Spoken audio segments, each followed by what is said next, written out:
வணக்க மக்களே, நான் உங்கள் விஜய் ஆத்து. சஞ்சு சாம்சனுடைய ட்ரேடை பற்றி லாஸ்ட் வீடியோவில் வந்து பார்த்தோம். ஓகே, இப்போ இந்த ட்ரேடோட கொஞ்சம் லைட் டீட்டெயில் டாக்ஸ் வந்து போகலாம். இப்போ ராஜஸ்தான் ராயல்ஸ் வந்து சஞ்சு சாம்சன் வந்து அனுப்பிட்டாங்க. இப்போ கேப்டனாக யார் இருக்க போகிறா அண்ட் ஸ்டப்ஸ் அமைச்சதுக்கப்புறம் இப்போ டிசி என்ன பண்ண போகிறாங்க அப்படின்றத பற்றி பார்ப்போம். ஆக்சுவலாக நம்ம ராஜஸ்தான் ராயல்ஸ் அப்படின்னு பார்த்தா அவங்களுக்கு இருந்த ஒரு பெரிய பிரச்சனாவே என்ன இருந்தது அப்படின்னு பார்த்தீங்கன்னா, சஞ்சு சாம்சனு, ஜெய்ஷ்வால், ரியான் பராக் 3 பேரும் கேப்டன்சிக்கு வந்து நிற்கிறாங்க.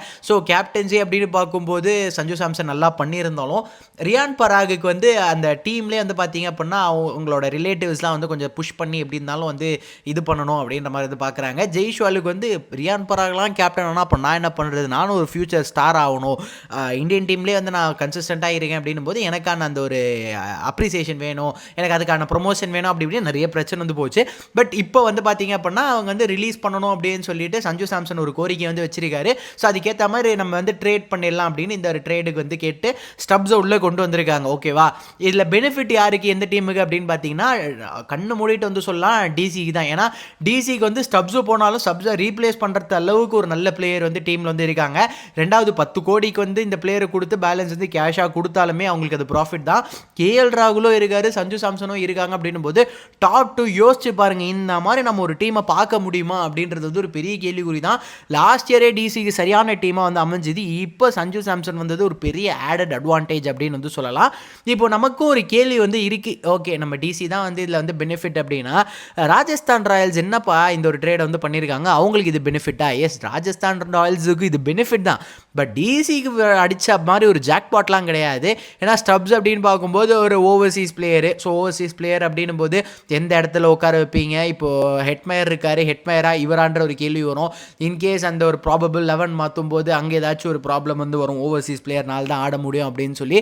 ஸோ அந்த ஒரு பிரச்சனை வந்து இருக்கும். அதெல்லாம் பார்த்தீங்க அப்படின்னா டிசியெல்லாம் இல்லை, இந்தியன் பிளேயரை கொடுத்து ஃபாரின் பிளேயரை கொடுத்து இந்தியன் பிளேயரை வந்து எடுத்திருக்காங்க.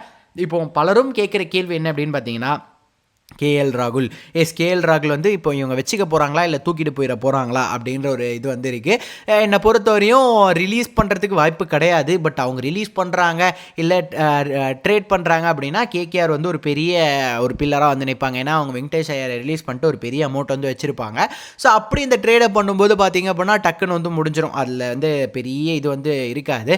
ஆனால் கேஎல் ராகுல் ப்ளஸ் சஞ்சு சாம்சன், அதுக்கப்புறம் உங்களுக்கு வந்து அந்த ஃபைனலாக வந்து பார்த்திங்க அப்படின்னா அக்ஷர் பட்டேல் இவங்கெல்லாம் இருக்காங்க, விப்ராஜ் நிகம் அப்படின்னா இவங்களோட பிளேயிங் 11 எதிர்பாருங்க எப்படி இருக்க போகுது அப்படின்னு. உள்ளே வந்து இப்போது நம்ம ஸ்டப்ஸு போன இடத்துல யார் வருவான்னு கேட்டால் டானோவன் ஃபெரேரா, அவ்வளோதான். அவர் மற்ற லீக்ஸ்லேயே பயங்கரமாக ஒரு கேம் பிளே கொடுக்குறாருன்னு வச்சுக்கோங்களேன். அதை வந்து ஐபிஎல்லையும் வந்து எடுத்துகிட்டு வருவார். ஸோ ஒரு நல்ல ஒரு இதுவாக தான் டிசிக்கு வந்து தெரியுது. அண்ட் ரீப்ளேஸ்மெண்ட்ஸும் வந்து பக்காவாக இருக்குது அண்ட் அவங்களோட பிளேயிங் லெவனும் செட் ஆகுது அப்படின்னும் போது DC will be very much சாட்டிஸ்ஃபைடுன்னு நினைக்கிறேன். பட் டைம்ஸ் ஆஃப் இந்தியா இது மாதிரி வந்து சொல்லியிருக்காங்க. அஃபிஷியலாக 2 சோஷியல் மீடியா ஹேண்டில்ஸ்ன்னு எந்த ஒரு இதுவும் வந்து வரல. அண்ட் இதை பற்றி நீங்கள் என்ன நினைக்கிறீங்க அண்ட் டிசி டீம் எந்த அளவுக்கு ஸ்ட்ராங்காக இருக்குதுன்னு நினைக்கிறீங்க அப்படின்றத மறக்காமல் கமெண்ட் செக்ஷனில் கமெண்ட் பண்ணுங்கள். உங்களுக்கு வேறு ஏதாச்சும் டவுட் இருக்குது, வேறு வீடியோ போடணும் அப்படின்னாலும் அதையும் கமெண்ட் செக்ஷனில் கமெண்ட் பண்ணுங்கள். கூடிய சீக்கிரத்தில் ஒரு வீடியோ அப்லோட் பண்ணுவோம்.